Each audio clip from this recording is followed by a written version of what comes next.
Isa sa mahalagang pinagtutunan ng pansin ng pamahalang panlalawigan ay ang mabigyan ng maayos na oportunidad at trabaho ang bawat mamamayan sa Quezon upang mas mapaunlad ang kanilang pamumuhay.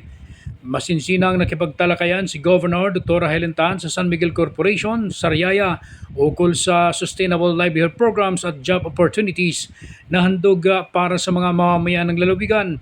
Dinaluhan ang nasabing pulong ni na Peso Head Attorney Melujen Poche, SMC Project Manager Attorney Micaela Rosales at iba pang kawani mula sa nasabing kumpanya.